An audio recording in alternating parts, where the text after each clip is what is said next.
Kau Allah yang besar, ajaib dan mulia. Kau Yesus yang selalu membuatku terpesona. Segala pujian bagimu ya Tuhan. Oleh Tuhan, kami siap mendengarkan firman-Mu. Kuasai ruangan ini, bahkan ruangan hati kami yang terdalam. Di dalam nama Tuhan Yesus Kristus, kami sambut firman-Mu yang luar biasa. Haleluya. Amin. Beri tepuk tangan dulu yang meriah buat Tuhan. Silakan duduk. Shalom, saudara. Terima kasih tentunya buat Tuhan Yesus yang dengan anugerahnya mengundang saya kembali ke tempat ini. Terima kasih juga buat tuan rumah, gembala, sidang, seluruh koordinator di gereja ini, bahkan seluruh jemaat Tuhan yang dikasihi Tuhan. Saudara bersuka cita? Amin. Kita buka Alkitab kita. Khotbah saya sama dengan khotbah yang pertama. Kita buka di dalam kitab Samuel, tepatnya 1 Samuel, pasalnya yang ke-17, ayatnya yang ke-48 sampai dengan ayatnya yang ke-51. Kalau saudara sudah mendapatkannya, kita boleh baca bersama-sama. Dapat semua? 1, 2, dan 3. Ketika orang Filistin itu bergerak maju untuk menemui Daud, maka segeralah Daud berlari ke barisan musuh untuk menemui orang Filistin itu. Lalu Daud memasukkan tangannya dalam kantungnya. Diambilnyalah sebuah batu dari dalamnya. Diumbannya, maka kenalah dahi orang Filistin itu, sehingga batu itu terbenam ke dalam dahinya. Dan terjerumuslah ia dengan mukanya ke tanah. Demikianlah Daud mengalahkan orang Filistin itu dengan umban dan batu. Ia mengalahkan orang Filistin itu dan membunuhnya tanpa pedang di tangan. Daud berlari mendapatkan orang Filistin itu, lalu berdiri di sebelahnya. Diambilnyalah pedangnya, dihunusnya dari sarungnya, lalu menghabisi dia. Dipancungnyalah kepalanya dengan pedang itu. Ketika orang-orang Filistin melihat bahwa pahlawan mereka telah mati, maka larilah mereka. Amin, saudara. Kita juga sepertinya memang Tuhan merencanakan kita seperti itu. Artinya bahwa kita sesungguhnya adalah pahlawannya Tuhan. Dalam artian kata, saya dan Anda di tempat ini hidup bukan menjadi pecundang. Amin, saudara. Tetapi menjadi pemenang. Menjadi orang-orang yang mempermuliakan nama Tuhan. Seperti Daud mempermuliakan nama Tuhan di sana. Goliat adalah ancaman terbesar bagi bangsa Israel pada saat itu.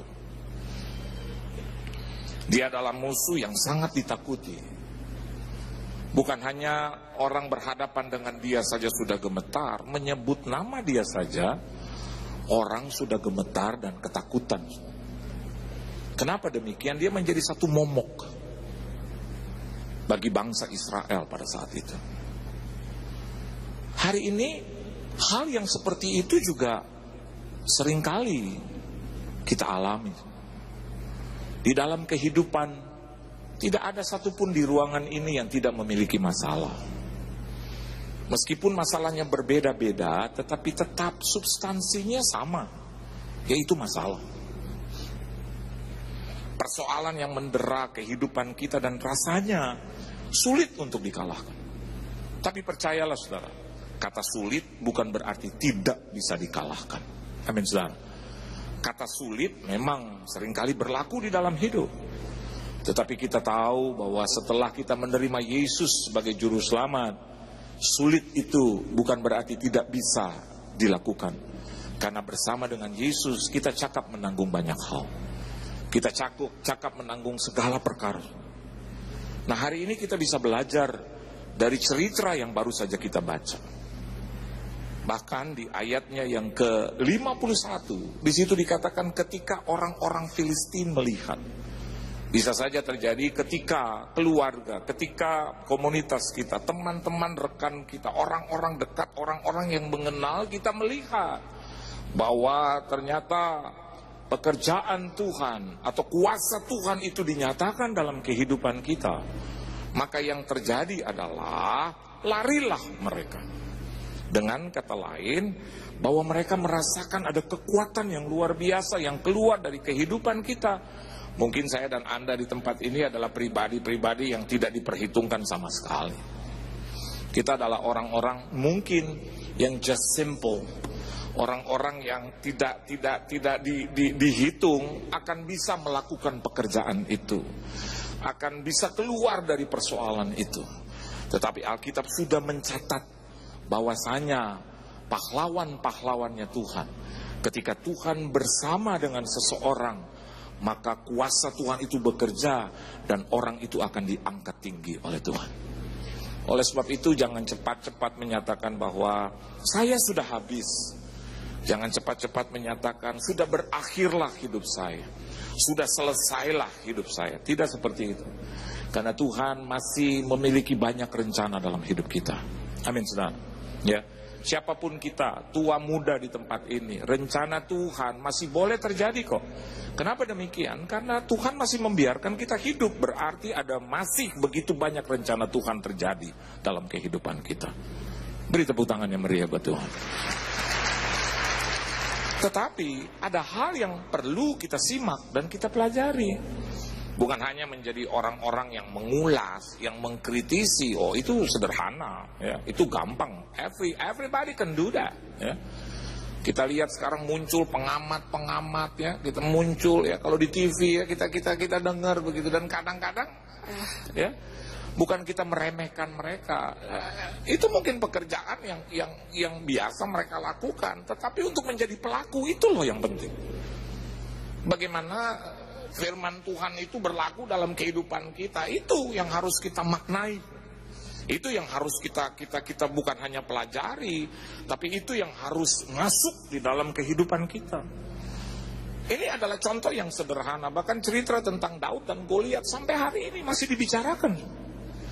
Kenapa? Karena perbedaan yang begitu yang begitu besar.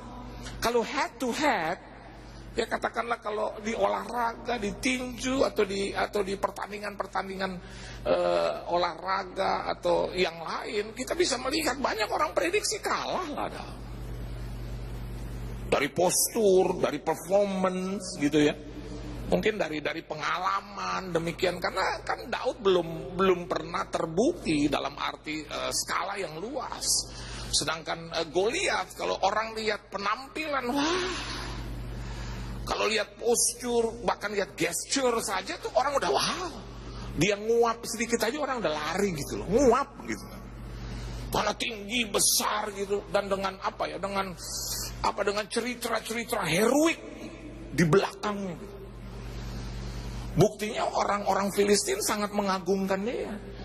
Dan saya mau katakan buat saudara, mungkin saja kita juga ada di situasi yang seperti itu. Orang-orang bilang, kau nggak akan bisa lewat. Nggak mungkin lah, entah dalam sakit penyakit yang sudah divonis, atau mungkin dalam perkara keuangan, ekonomi. Kemarin saya baru ketemu dengan seorang, ya, presiden director, sekarang collapse. 12-14 tahun yang lalu dia pernah dengar khotbah saya dan dia cari gitu. Akhirnya jumpa berhari-hari, telepon istri saya.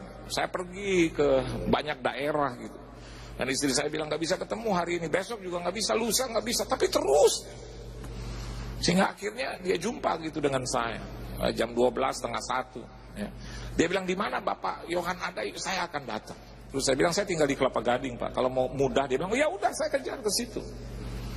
Akhirnya kami jumpa gitu, dan saya lihat, kalau lihat dari penampilan gitu, lihat dari tongkrongan gitu, nggak mungkin ini orang terus kalah gitu, atau ini orang terus punya banyak masalah. Jadi apa yang diceritakan kepada istri saya itu di dalam BBM gitu, aduh puluhan gitu ya, lembar gitu. Sampai istri saya bilang, Pak, nih orang punya masalah. Terus saya tanya, masalahnya apa? Mak, kamu baca sendiri aja. Sulit saya terjemahkan. Baru saya baca aja 3-4 kalimat saya aja udah pusing. Pak pendeta saya bla bla bla bla bla bla bla bla bla bla bla bla bla. Terus ekonominya, semua keuangannya itu dia rinci satu persatu. Kan butak juga gitu. Kita udah pergi keliling daerah terus harus pikirkan ekonomi dia juga, kan butak angka-angka gitu. Jadi waktu dia tanya kepada istri saya, kapan bisa ketemu? Gak mungkin, saya harus kata roh Tuhan. Dia bilang roh Tuhan, saya harus datang ke Pak Yohan. Masa saya bilang kata roh Tuhan juga bilang saya gak bisa temuin Bapak, kan gak begitu. Akhirnya diatur pertemuan itu dan dia lagi makan siang. Terus dia bilang, Pak silakan, saya dengan seluruh keluarga gitu. Saya bawa mereka. Tapi terus saya berjalan ke tempat duduk beliau. Dan dia duduk, dia cerita, apa? Terus dengan hormat sopan. Duduknya aja gitu tanpa pergerakan. Sampai saya ngomong itu gak bergerak, bahkan mungkin nafas saja dia tahan. Saya tadi mau bilang, Pak nafas, mati lagi. Mana nafas Pak gitu. Terus saya sepertinya ngomong, menurut saya biasa aja. Tapi dia tanggapinya dengan dia menyimak. Dan ada satu kata, saya cuma bilang begini, jangan mudah kalah. Udahlah bangkit. Saya kasih kata yang sederhana. Saya bilang begini, Tuhan kita tuh Pak, seringkali tidak menghitung banyak berapa kali kita jatuh. Tapi yang saya tahu Pak, dari sanubari saya yang terdalam, bahwa Tuhan saya selalu bisa menghitung berapa kali kita mampu bangkit. Setuju, saudara? Bukan berarti kalau kita jatuh dalam dosa terus kita biarkan, tidak begitu. Tapi dia memiliki hati yang lebih dari segala perkara, lebih dari segala orang manusia di muka bumi gitu. Pribadi siapapun, dia punya pribadi yang selalu menghargai, appreciate berapa kali kita mampu bangkit. Terus saya bilang, udahlah Pak, di mana Bapak jatuh di situ Bapak bangkit berdiri. Waktu saya ngomong gitu dia berdiri, amin, haleluya Pak, haleluya. Saya juga kaget. Saya bilang kita belum ngomong angka-angka, dia bilang, yuk amin. Saya selesaikan pembayaran, saya mau kembali ke kantor. Kok semudah itu gitu? Saya bilang, Pak, kita, waduh Pak, terima kasih Pak Johan, terima kasih, Roh Kudus, oh Allah, Roh Yesus, terima kasih. Sampai saya lupa tadi saya ngomong apa. Dia cuma bilang, saya senang itu kata. Di mana saya jatuh, di situ saya harus bangkit. Saya jatuh di ekonomi saya Pak, di situ saya harus bangkit. Saya jatuh di keluarga saya, di situ saya harus bangkit. Oh, saya bilang amin. Dia berdiri. Dia jalan, dia salami istri saya, dia hampiri seluruh keluarga saya. Bilang, mari, mari, mari. Inti khotbah saya adalah begini. Kalau kita ulas mungkin sederhana. Tetapi persoalannya adalah bagaimana saya dan Anda di tempat ini jadi pelaku utama di dalam kasus-kasus kita. Dan mampu bangkit, bahkan keluar lebih daripada pemenang. Beri tepuk tangan yang meriah buat Tuhan. Dan saya dan Anda di sini on right track. Dalam satu alur, dalam satu jalan, dalam satu track yang benar. Kenapa demikian? Karena jalannya itu adalah Kristus. Itu adalah inti daripada jawaban hidup kita. Amin saudara. Jadi kalau kita keluar di jalur itu, kembali lagi. Dan kita akan mengalami kemenangan itu. Seberapa banyak di ruangan ini yang mau menang? Dan seberapa banyak yang mengangkat tangan juga akan dimenangkan oleh Tuhan. Beri tepuk tangan yang meriah buat Tuhan. Nah, intinya adalah begini. Baca ayat 51 senang. Lihat, sekali lagi saya ulang. Baca ayat 51 senang. Mengomentari ayat 51 senang. Gampang. Tapi waktu jadi Daud at that time, it's very difficult. Tapi saya mau katakan buat saudara, bukan berarti tidak bisa. As long as selama saya dan Anda di tempat ini mau juga menerapkan apa yang Daud terapkan. Amin. Ayat 51 bilang begini. Ketika orang-orang Filistin melihat bahwa pahlawan mereka telah mati, maka larilah mereka. Dan tidak ada satupun persoalan yang tidak bisa diselesaikan oleh Tuhan. Maka mereka akan lari satu persatu dari hadapan kita. Dan selama kita hidup, kemenangan itu juga Tuhan anugerahkan buat kita.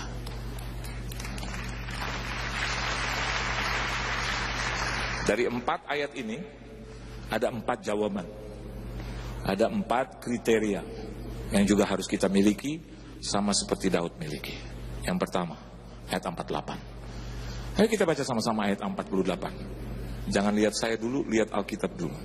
1, 2, 3. Ketika orang Filistin itu bergerak maju untuk menemui Daud, maka segeralah Daud berlari ke barisan musuh untuk menemui orang Filistin itu. Saya suka 2 kata ini, saudara. Kata yang pertama adalah bergerak, 48. Dan kata bergerak itu dipakai oleh Goliat. Sekali lagi, saya suka kata yang pertama bergerak, karena kata move itu dikerjakan oleh Goliat. Ada kata yang kedua juga yang lebih memberkati saya, yaitu berlari. Betul ya? Dan kata berlari itu dikerjakan oleh Daud. Amin. Kalau begitu, kalau hari ini kita sedang belajar tentang apa yang dilakukan oleh Daud, kata berlari itu harus menjadi milik kita. Amin, saudara. Ketika persoalan itu mendekati kita atau bergerak mendekati kita, maka jawabannya adalah saya dan Anda di tempat ini harus berlari masuk ke dalam persoalan itu. Daud punya jawaban. Daud punya resep yang mujarab. Dan itu di luar pemikiran saya dan Anda, atau mungkin juga Bani Israel pada saat itu. Orang tinggi besar begitu kok. Orang kejam begitu, orang perkasa seperti itu kok. Kalau ketika kita lihat masalah besar itu datang menghampiri kita, apa yang harus kita lakukan? Kita harus melakukan lebih daripada masalah itu. Reaksinya adalah lebih daripada masalah itu. Tapi sebaliknya yang kita lakukan hari-hari ini adalah mundur. Kalau kita tidak mendapatkan jawaban yang pasti karena masalah mendera kita, yang kita lakukan adalah mundur dari Tuhan. Kecewa dengan Tuhan, keluar dari pelayanan. Tidak lagi beribadah, tidak lagi datang ke gereja, tidak lagi doa fajar, tidak lagi doa malam. Alasan kita sederhana, nggak bisa konsentrasi, Pak. Hutangnya banyak. Saat saya sudah lakukan itu 3-4 bulan, tapi ternyata hutangnya jauh lebih besar dari 3-4 bulan doa saya. Jadi mau nggak mau saya mundur teratur lah, Pak. That's the mistake. Itu kesalahan. Mestinya semakin besar masalah itu menghampiri kita, semakin dekat kita berlari kepada Tuhan. Amin, saudara. Jadi yang pertama yang saya catat dalam kebenaran firman Tuhan yang dilakukan oleh Daud adalah melangkah atau selangkah di depan dari masalah itu.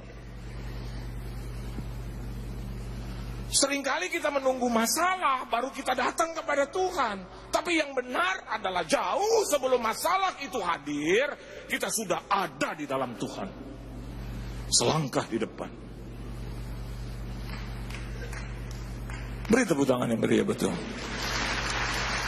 Jadi jangan tunggu masalah, jangan tunggu penyakit, jangan tunggu penurunan dalam hidup, jangan. Pada saat kita masih sehat, pada saat kita masih oke, pada saat kita masih muda, kita harus selangkah di depan dari orang lain.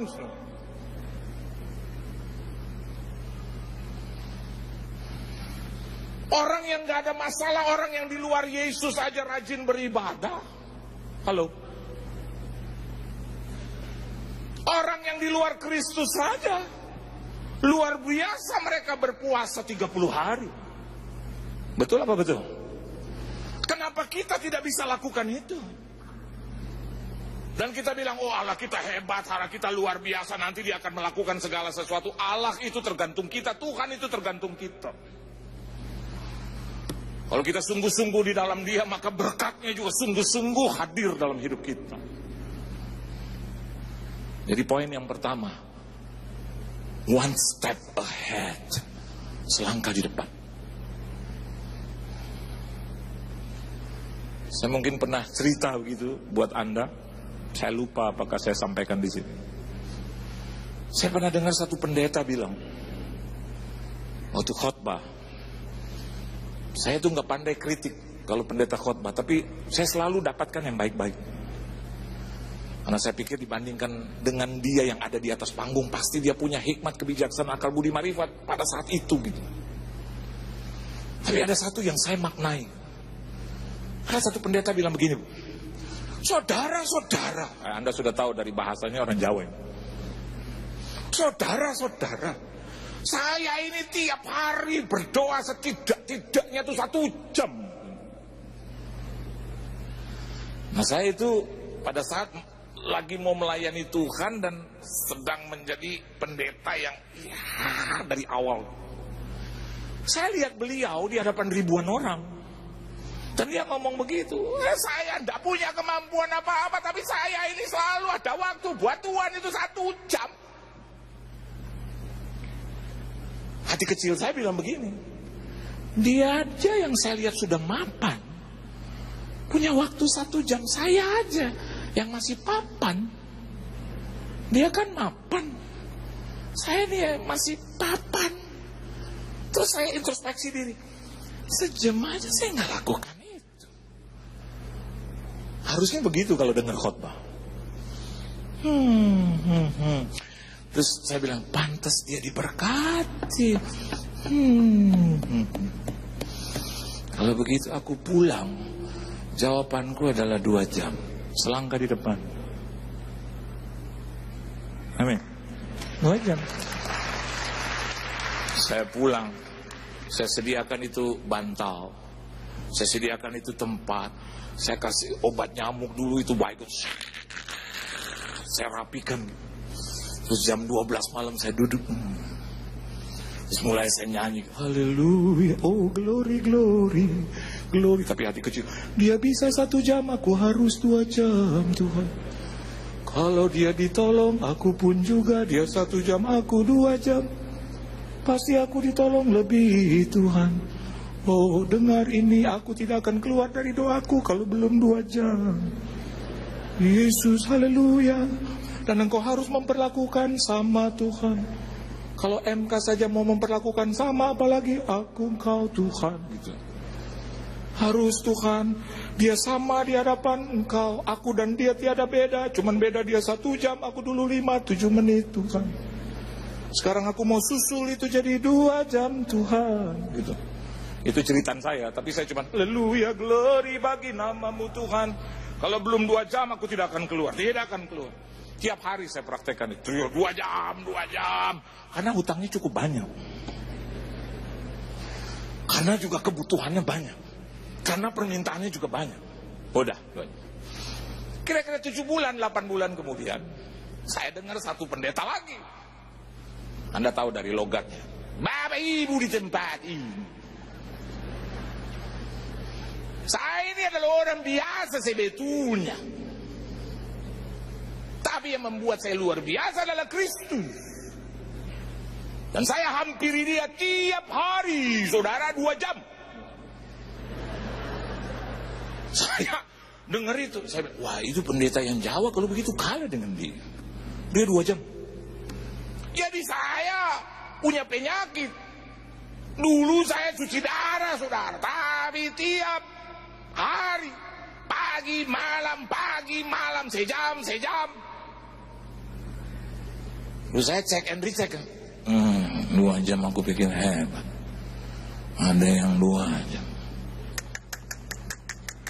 Saya pulang, haleluya. Saya nggak menggerutu. Saya nggak bilang begini, kenapa aku dengar dia yang 2 jam. Saya nggak bilang gitu. Saya keluar, saya sampai di rumah, Tuhan, aku mau 3 jam. Di hadapanmu, aku mau 3 jam. Karena aku bukan cuci darah lagi, aku udah cuci dompet. Aku sudah cuci gudang, semua cuci. Sudah tidak ada apa lagi.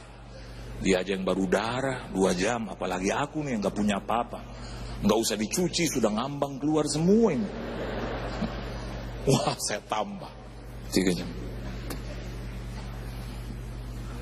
Memang susah. Memang kalau janji gitu, apalagi kalau di gereja, saya yakin dan percaya ada hati-hati. Nanti di rumah 3 jam. Memang waktu komit mudah. Tapi waktu nanti gitu, pelaksanaannya, aduh, nggak gampang. Memang butuh kekuatan dan minta dari Tuhan. Akhirnya saya 3 jam. Halil, karena bos, karena dia 2 jam. Ya. Udah, saya kerjakan itu selama hampir 1 tahun. Nah, saya yakin bukan salah saya. Mungkin juga Tuhan uji saya. Kira-kira hampir 1 tahun. Ada KKR besar. Saya duduk di situ. Wah, ini pendeta, saya nggak usah sebut namanya, international. Dia bilang, saudara, kalau saudara mau diberkati, datanglah kepada Tuhan pagi, siang, sore, malam, 1 jam, 1 jam, 1 jam. Dan rasanya itu firman buat saya. Saya lakukan itu pagi 1 jam, siang 1 jam, malam 1 jam. Kenapa demikian? Karena saya juga minum obat sehari 3 kali. Saya tadi mau tutup telinga saya. Saya nggak mau dengar itu firman kan. Aduh, Tuhan, ada yang 3 jam. Tapi itu mungkin juga satu teguran buat saya. Jadi saya pulang. Ya karena dulu ya masih pendeta awal. Saya bilang, masa sih Tuhan, dia umur 60-an lebih bisa lakukan itu 3 jam pagi, siang, malam. Saya nih baru umur 30-an, masa saya nggak bisa lakukan itu? Jadi malam saya datang jam 12 kepada Tuhan. Saya bilang begini, Tuhan, saya akan 4 jam. Saya tambahin lagi 15 menit. Jadi 4 jam 15 menit. Sejak saat itu saya nggak mau dengar lagi khotbah orang. Saya takut ada, saya 5 jam. Aduh Tuhan, gitu. Dalam artian kata yang berjam-jam. Dan saya lakukan itu 2 tahun. 4 jam 15 menit. Dan memang Tuhan izinkan saya untuk tidak ada lagi orang, saya 5 jam. Waduh, jadi 6 jam 15 gitu. Dan betul, di tahun yang kedua, Tuhan menganugerahkan segala sesuatu yang saya butuhkan dalam melayani Tuhan. Saya mau katakan buat Anda, artinya bukan jam-jamannya di sini, bukan waktunya di sini, tetapi yang jauh lebih penting, mau selangkah di depan orang lain untuk Tuhan dalam segala sesuatu. Kalau ada orang rajin, saya dan Anda di tempat ini harus lebih rajin. Kalau ada orang yang ulet, saya dan Anda di tempat ini harus lebih ulet lagi. Kita contoh mereka, orang-orang yang menang. Bukankah kita seringkali membaca kebenaran firman Tuhan, tokoh-tokoh Alkitab memberikan kita pengajaran dan pelajaran yang penting. Abraham dengan ketaatannya, Nuh juga seperti itu. Bahkan tokoh-tokoh Alkitab yang lain juga mengajarkan kepada kita kenapa dia menang. Bahkan saya belajar juga dari Yakub, bagaimana dia katakan, sebelum kau memberkati aku, tidak sekalipun aku akan keluar dari doaku. Bukankah itu selangkah di depan? Apa sih kelebihan kita? We are nothing, kita nggak punya apa-apa. Kita adalah orang-orang yang terbatas, tetapi kalau kita mau berusaha lebih dari apa orang yang lain lakukan buat Tuhan, kita kerjakan, Anda sedang ada di jalur kemenangan itu. Beri tepuk tangan yang meriah buat Tuhan. Yang kedua, baca ayat 49. 1, 2, dan 3. Lalu Daud memasukkan tangannya dalam kantungnya. Diambilnyalah sebuah batu dari dalamnya, diumbannya, maka kenalah dahi orang Filistin itu, sehingga batu itu terbenam ke dalam dahinya, dan terjerumuslah ia dengan mukanya ke tanah. Jadi batunya udah terbenam, artinya masuk ya.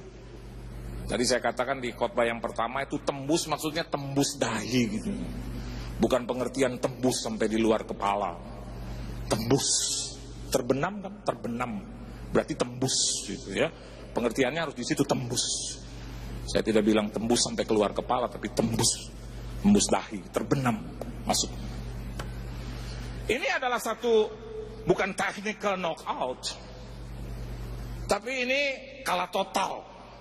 Amin, saudara. Dan menarik apa yang dikerjakan oleh Daud. Ayat 49 katakan bagaimana Daud memasukkan tangan dalam kantungnya, dan sambil memasukkan tangan diambil sebuah batu dari 5 batu. Coba kita lihat ayat yang ke-40. Di situ dikatakan lalu Daud mengambil tongkatnya dan di tangannya dan dipilihnya dari dasar sungai. Berapa batu, saudara? 5 batu. Jadi di kantong itu ada 5 batu, dipilih berapa? 1. Ya. Alkitab katakan waktu Daud memasukkan tangannya dalam kantungnya, ya, dalam kantungnya, memasukkan tangan dalam kantung, terus Alkitab katakan diambil sebuah batu dari dalamnya, 1 aja gitu, ya, enggak 5 tapi 1, itu yang kedua. Dan yang ketiga, di situ dikatakan diumbannya. Jadi ini satu apa ya?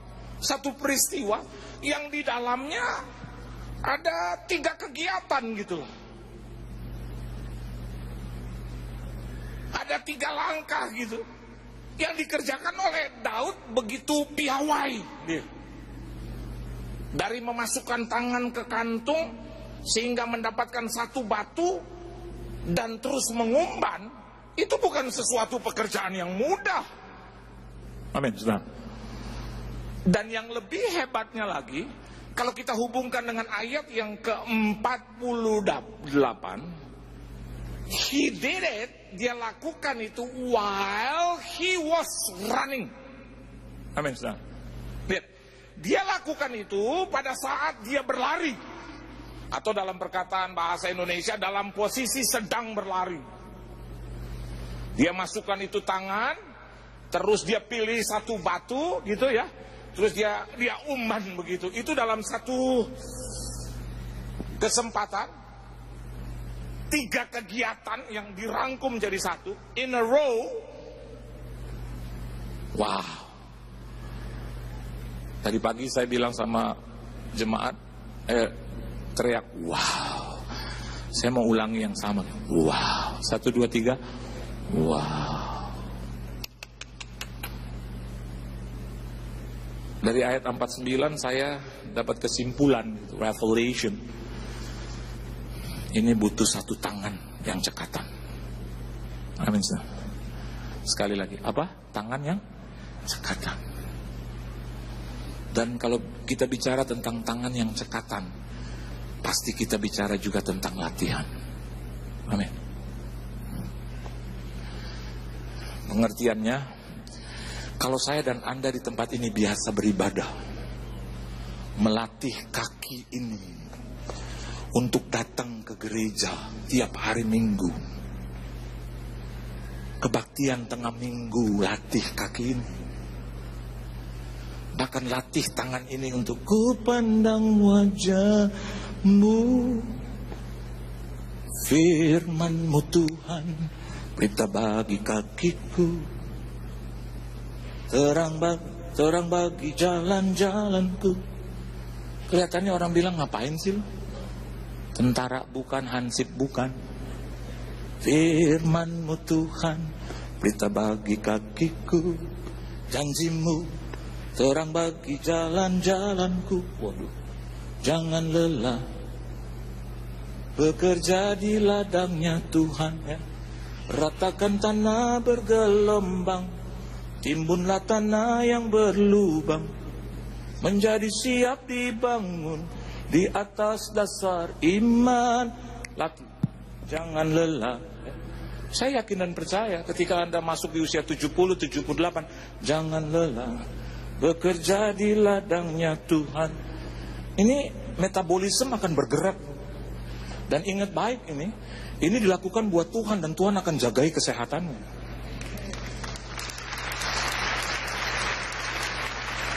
Enggak selamanya vitamin, ini udah vitamin dari kerajaan sorga. Betul apa betul?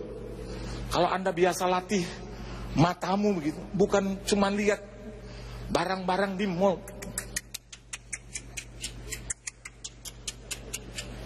Ada orang yang udah rabun pakai kacamata. Bahkan orang kalau lihat cek harga itu bon habis makan bisa sampai.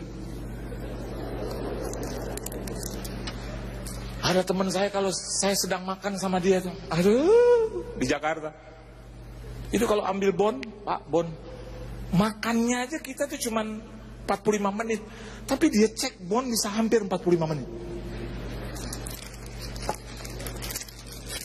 Terus ditanyain satu-satu, kita kan kayak orang berdosa gitu. Alpukat, siapa nih yang alpukat? Terpaksa saya Pak. Ini kok ada teh anget 2 kali. Aduh, kita langsung, jantung saya udah anget nih Pak. Ditanyain melulu. Tanya istri saya suka bilang sama istri, "Ma, gue terakhir kali makan sama dia, mah, aduh, makannya nggak, masuknya nggak seberapa, pikirannya banyak gitu." Aduh, kadang di mobil masih dibahas, nih ya di atasnya, di mobil masih dibahas. Itu tadi udangnya mahal amat. Bapak tadi makan berapa? Aduh, kita langsung. Saya mau bilang gini, Pak, keluarin lagi deh Pak nih Pak. Potong diskon 30% dari perut saya Pak. Saya tuh kalau habis makan nggak tanya deh. Saya kayak tawanan gitu. Saya bilang sama sisa, dalam nama Yesus kok kamu makan lagi sama dia, aduh. Tapi kadang ya namanya pendeta di Pak Johan, shalom. Kalau cari saya tuh bisa 80 kali, 1 hari 2 hari. Saya dalam hati bilang, gue gak mau makan lagi sama lo, aduh. Tapi nggak enak saya ngomong begitu. Karena habis makan kembali lagi. Ini toge ikan asin siapa ya Pak? Saya suka nggak tahu saya Pak. Saya nggak tahu Pak. Saya nggak sentuh tuh toge Pak. Aduh, ada yang begitu. Ada teman saya satu lagi. Aduh, kadang-kadang saya lihat, Tuhan Yesus, saya punya uang sedikit gitu ya. Mereka tuh limpah-limpah. Tapi kalau habis lari pagi gitu ya, terus ajak saya gitu, payu, yam cayu Pak. Gitu. Saya dulu nggak tahu gitu. Terus ber-7, ber-8 terus termasuk saya. Gitu. Kadang-kadang itu teh, itu pesen teh panas itu, ya. Teh apa itu, teh Chinese teh gitu, China teh gitu. 1 buat 8 minta itunya 8.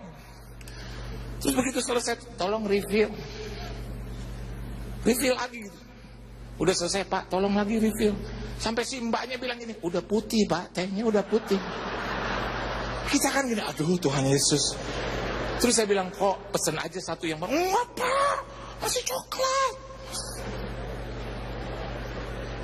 Sampai diaduk-aduk itu, sampai keluar dari sarungnya itu, sampai pecah itu teh. Sampai kita makan ampas-ampas. Terus begitu selesai, masih aja dia tanya, tadi refill berapa kali? Aduh. Dan yang lebih parah nih ya, Yesus dengar itu. Kadang-kadang bawa dari rumah teh sendiri. Waduh. Terus mau dicelupin, saya bilang, Pak jangan deh Pak, aduh. Berarti kita cuma bayar teh air angetnya dong Pak, sama kursi duduk di sini. Nggak apa-apa Pak Johan. Terus kita keluar itu dari restoran, aduh mobil mewah bos, mobil mewah. Saya bilang, aduh lo nggak mewah, lo teh aja 3 kali celup. Itu kalau dia datang sama rombongan itu pembantu apa pelayan lari. Aduh, si pelit datang. Saya mau teriak, bukan saya gitu. Saudara, saya mau katakan buat saudara ya, itu seringkali kita latih mata kita dengan hal yang begitu. Nggak salah sih. Ada teman saya yang lain itu kalau di Cikampek itu isi bensin, terus dia bilang, Bapak kata 25 liter gitu. Ternyata 24 liter, 90 berapa gitu. Terus tumpahin. Aduh. Jadi matanya terlatih untuk tiap strip. Sampai kadang ini kurangnya 325 perak gitu, atau 327 perak, 89. Dia minta, tolong 325 peraknya kemana. Sampai dia bilang, Pak, kita nggak ada perakan. Tadi saya mau bilang, ambil gelas deh, taruh aja tuh bensin di gelas sedikit lah. Sudah biasa, terlatih begitu. Dan mungkin saja kita bilang itu nggak salah. Tapi kalau buat dunia kita bisa begitu, rasa-rasanya kalau untuk Tuhan kita latih harus lebih hebat. Amin, saudara. Kita latih lebih luar biasa. Nah, saya yakin dan percaya tidak ada satu persoalan yang paling besar yang Tuhan tidak bisa kalahkan. Kita latih seluruh tubuh, jiwa, dan roh kita. Perlu latihan sehingga seperti Daud, tangannya begitu piawai memainkan batu, memainkan umban dengan luar biasa. Memang ujungnya adalah kuasa Tuhan.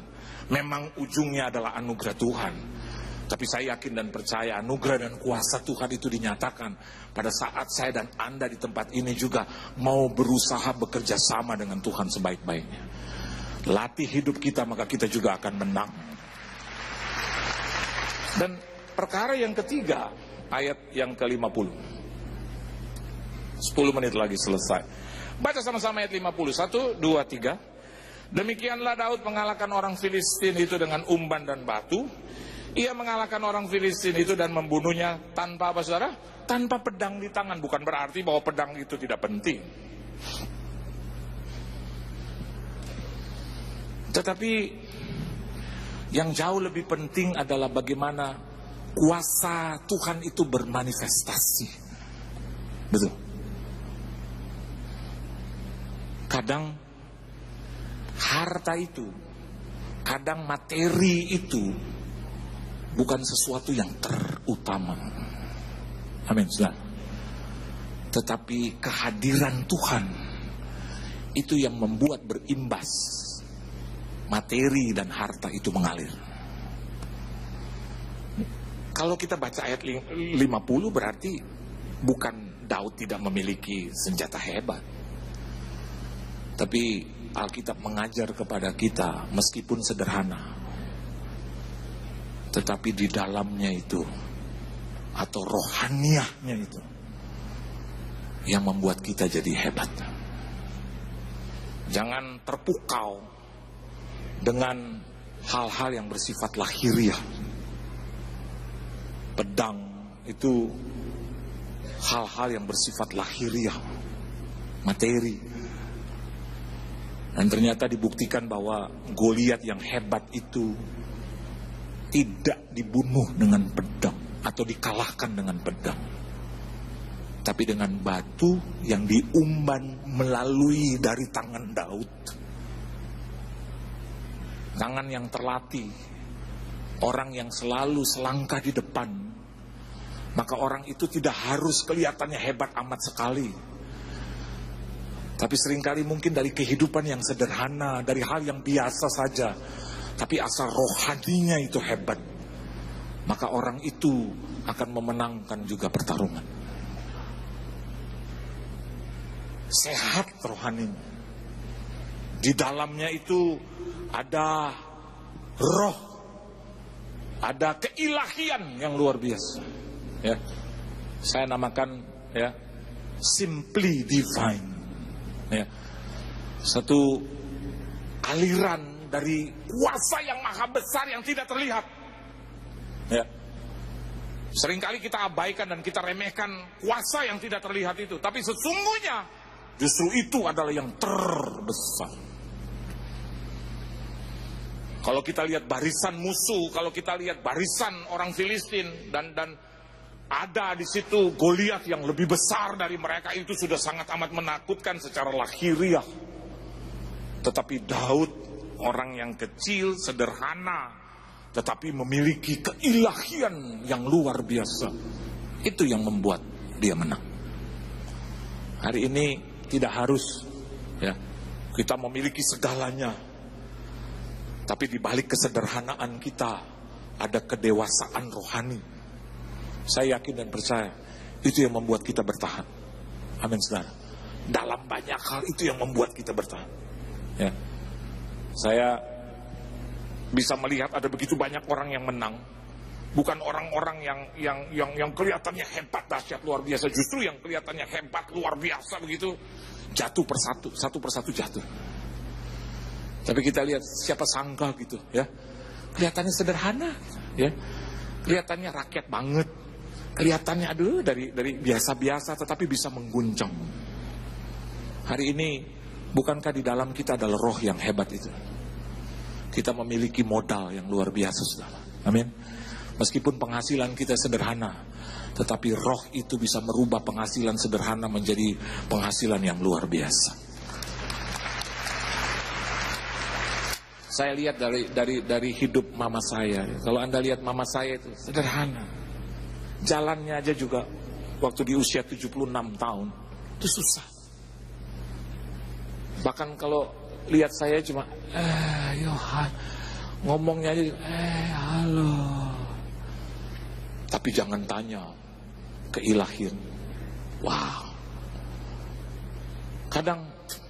Saya kadang-kadang kalau masuk ke rumah dia gitu, saya suka pikir dalam hati, saya harus bertanya apa lagi sama orang yang kelihatan lemah ini. Ada kadang yang seperti, aku harus, masakan aku harus tambah lagi masalah, atau masakan seperti ini bisa memberikan hikmat kebijaksanaan. Tapi ternyata ini.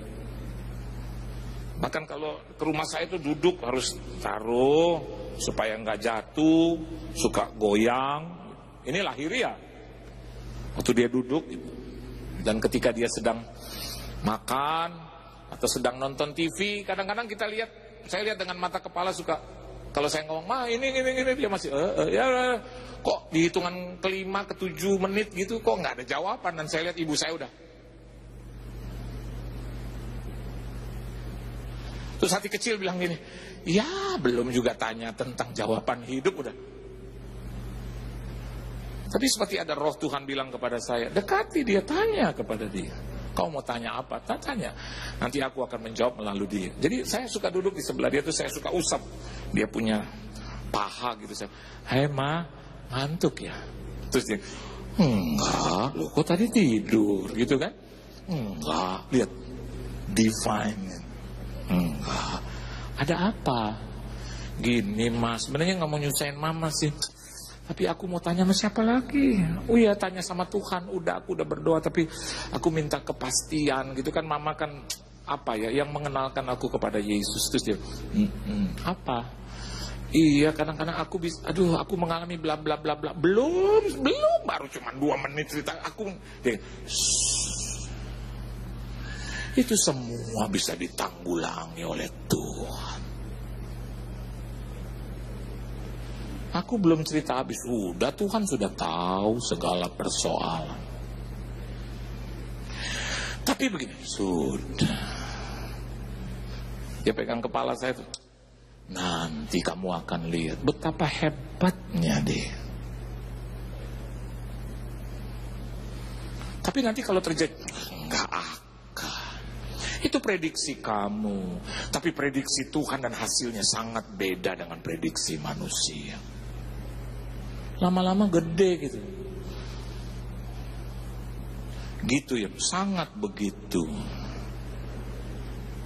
Tapi aku takut. Nah itulah, gak usah takut. Roh Tuhan itu yang ada di kamu itu tidak akan berkurang kemampuannya. Dari mulut seorang yang renta 76, tapi di dalamnya ada keilahian yang luar biasa. Tapi justru dari seseorang teman saya yang kelihatannya gede, besar, yang punya pengaruh di mana-mana, terus saya datang kepada, bos gimana nih? Nggak tahu juga gua. Berat. Saya tanya sama dia punya kapasitas itu bagaimana ya bos? Waduh, saya nggak tahu juga. Kadang jadi kecewa gitu. Kelihatannya besar, hebat, tapi yang keluar. Tapi dari seorang yang renta, yang keluar, ada Tuhan ya. Bahkan dalam ngantuk, kalau dia udah panas gitu, kayak mesin diesel, dia berdiri. Terus dia taruh itu tangan walaupun gak kencang. Ada Tuhan. Tidak pernah tidak, Tuhan akan tolong engkau. Mama sudah lewatin 70-an tahun hidup Mama, dan Mama lihat Tuhan tidak berkurang kemampuan. Itu yang membuat kita diam. Nggak mungkin, apalagi kamu hambanya. Apalagi kamu mau duduk sejalan sama Tuhan, nggak mungkin kamu ditinggalkan. Dengar baik, ada Tuhan yang bela kamu. Mama boleh mati, tapi Tuhan tidak akan pernah mati untuk selama-lamanya. Sederhana, tapi penuh dengan roh. Dan ayat yang terakhir, ayat 51. Baca sama-sama. 1, 2, dan 3. Daud berlari mendapatkan orang Filistin itu, lalu berdiri di sebelahnya. Diambilnyalah pedangnya, dihunusnya dari sarungnya. Lalu Alkitab dalam bahasa Indonesia katakan gini, menghabisi dia. Kalau begitu dia belum habis. Amin, saudara. Kalau kita suka nonton film-film tuh, film-film action atau film-film horor gitu ya. Terus kadang-kadang kan iblisnya tuh gitu, ditancap gitu, buk, kelihatannya belum habis. Dan kadang kita lihat jagoannya tuh, terus berpelukan dengan saudaranya atau istrinya, sama anak. Tiba-tiba istrinya, iblisnya bangun lagi. Dan biasanya istrinya atau anaknya bilang, terus tiba-tiba kita lihat film temennya yang udah tertembak sambil seret-seret, ditembak di jidat lah, ditembak di leher, baru jagoannya mati terus bisa menghimpit dia, baru habis. Dan Alkitab katakan dia menghabisi, Daud menghabisi Goliat. Dan diteruskan dengan kata begini, saudara, lalu menghabisi dia, titik. Dipancungnya lah kepalanya dengan pedang itu. Meskipun Alkitab sudah bilang dihabisi, artinya mungkin masih ada gerakan, mungkin ya, namanya Goliat itu besar, atau tangannya mungkin telunjuknya gitu. Dan Daud lihat, harus dihabisi total, harus dihabisi kekal, dan dia hunus. Dan baru kita lihat mungkin dengan mata yang melotot, habis gitu Goliat. Dan rasanya sudah habis. Daud tetap bukan tidak yakin, dia mau habisi sehabis-habisnya, habis. Apa yang dilakukan? Alkitab bilang begini, dipancungnya kepalanya dengan pedang.